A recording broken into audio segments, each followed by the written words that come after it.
Welcome to the Thriving in Her Purpose podcast with Krystle Austin, life coach, counselor, author, and speaker. I help purpose-driven women who are on the cusp of pursuing their vision, but struggling to overcome barriers holding them back and realize their value, worth, and identity so that they thrive in their purpose. Hey y'all, this is your host, Krystle Austin. How are you doing? I hope you are feeling good and doing good. It has been a minute, but I haven't forgotten about you all. I took a little break from the podcast as I have been in a period of transition and refocusing. That happens sometimes. It has been a period of refinement too, I would say. God has been dealing with me on some things. I feel in my heart, though, that it has been in preparation for something. I've been working on myself a lot, doing a lot of learning about myself and my relationship with God. I'm still in this transition period, but I feel ready to step out and do more while still in this process. It has been about a couple months since my last podcast episode. Things came to a screeching halt. Seemed like it. It's like God said, stop. I'm about to do a new thing within you. That's what I have come to realize now. But then I was like, what is going on with me? My ideas were not flowing as usual. I wasn't inspired to share anything. And I was confused about why that was happening. I even thought to myself at the time that I must be wrong or I'm doing something wrong. I see nothing was necessarily wrong with me, but I realized there were some things I needed to shift about my mindset, the state of my heart, and the relationship I have with God. It has brought me to another level of trusting God. We can get in a place where we feel like we are doing so much and things have to be done like this. This has to happen, or trying to force things to go a certain way. Even holding on to things you shouldn't. What you really need to do is take a step back, let it go, and let God work through you and it. I began to realize the power of the words, I don't know. That's where the elevation of my trust in God came in. Like, God, I don't know what's next. I don't know what to do. I don't know how to work this out. I don't know how it's going to happen, but I trust you. I trust that you love me. I trust that you want the best for me. I trust that you want me to have the desires of my heart. I trust that you will do it. But still, we get stuck in wanting to know how. How will it happen? You may think, I don't see any way that is going to happen. I don't see any pathway, avenue, connections, or people that will be used to make this happen. But trust that God can and will make it happen. It can happen suddenly, at any time. You have to believe that. You have to have certainty that it can happen at any moment. And then again, here we go again. We get pulled back into the how question. It can be like a back and forth at times. How is it going to happen? But remind yourself, you don't need to know how. What excites me about it is that God has the best how. What I mean is how God works it out is beyond how you would work it out. God's way is best. God's way is the best way. When you trust Him to do it, everything will align and be perfect for you. Faith and trust have to come beforehand, though. It's not like you see how and then you believe. You have to trust and believe first. What else is exciting is thinking God is waiting and excited to bless you. He's just waiting for you to get out of the way. Stop trying to hold on to things. Stop trying to force things to happen your way, the popular way, or how some guru has said to do it. We try to do everything we can to control the situation and the outcome.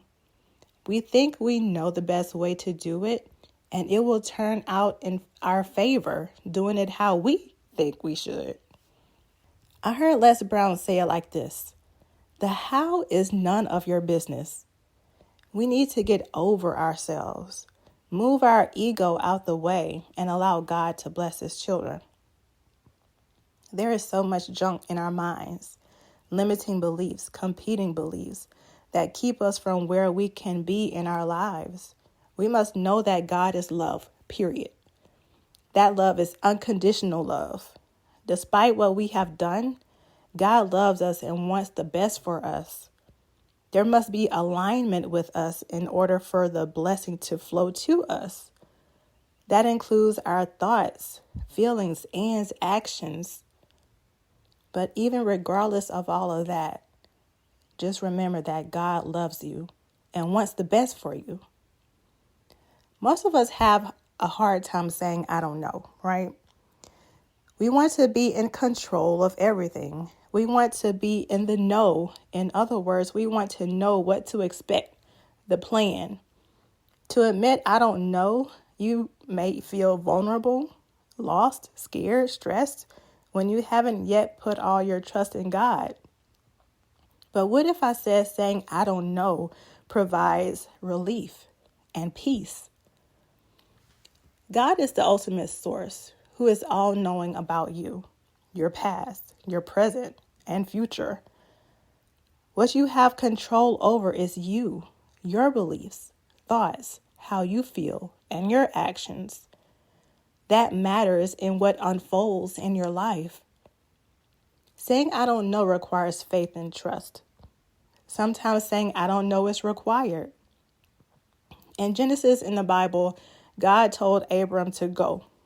Initially, God didn't specify where or what will happen along the way. God only said, leave your country and your family. I will show you where. And I will make you a great nation, make your name great, bless you, and bless those who bless you. Again, it can be scary or uncomfortable at first, but you pause and come to the realization that God is with you. So many of us have or are holding on to so much pain. Sometimes that's the reason why we hold on to so much control over things. However, pay attention to that pain. There is a message in that pain. There is a lesson to gain from it. But we walk by faith and not by sight. We trust God along the way. We have certainty that God will give us strength and help us get to our desired destination. When someone asks you, how is it going to happen? You embrace the words, I don't know, but I trust and have faith in God. I know what my desire is, but I don't know how God is going to work it out. Or if they ask, how are you getting through this? You say, I don't know, but God is seeing me through. While in that place, don't just do nothing though. Work on yourself. Do what God told you to do. Keep working. Keep giving your best in all your endeavors. If it's a healing situation, you may not know how your life will look once you are healed from it. It may lead you to leave places or people, but still, while in the process, you may be asked or ask yourself, what is my life going to look like once I'm healed? And it's okay if the answer is, I don't know.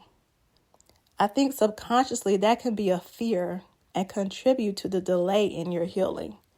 You hold on to control, and that delays healing because you want your life to look like how you envisioned it. Healing could mean you might go through things you said you would never experience. You hold on to things and try to fix it yourself.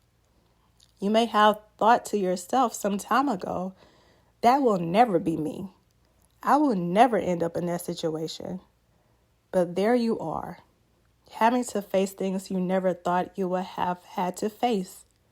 Having to make decisions you never thought you would have to make while not knowing what will come next. That doesn't mean it won't turn out how you hoped. However, it comes to a point where you have to say, I don't know what will happen, but I'll let it go and give it to God. I know with certainty that all is well and all will be well. I do know that with whatever happens, I will be fine, even better than fine. The thing to also remember is that the hard times were not a waste.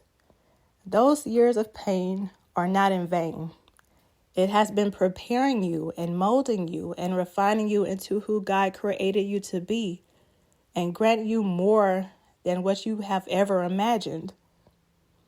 God sees you and feels your heart. God never left you along the way. God was waiting for you to get to this point, to overcome it, to get the message. It's all part of a divine orchestration of your life journey. It's all part of a larger plan. Recognize yourself as a victor, not a victim. Even if your answer to what is next is, I don't know. This discomfort or pain was just the foundation to the task God purposed for your life. He was giving you tools for transformation. While you are in the process, have a heart of gratitude. God, I thank you for the hard times. I'm thankful for the lessons learned. I'm thankful for what you are doing in me and through me. So much to be thankful for. Every day, more than once a day, go back to gratitude. Remember who God is, a loving God who wants you to have the desires of your heart, a God who is molding you into who he created you to be. If you are in a state of confusion, not knowing what is next, or just feel like your life is at a halt, don't worry. There is something to this period in your life. Be willing to say, I don't know what you're doing, God, but I trust you and I trust this process. And don't let the I don't know frustrate you or bring you down. And remember this, have an excited curiosity to see how God is going to bring what you desire into your life. If you are a woman who has been striving to walk in your purpose, but struggling to overcome barriers holding you back, reach out to me.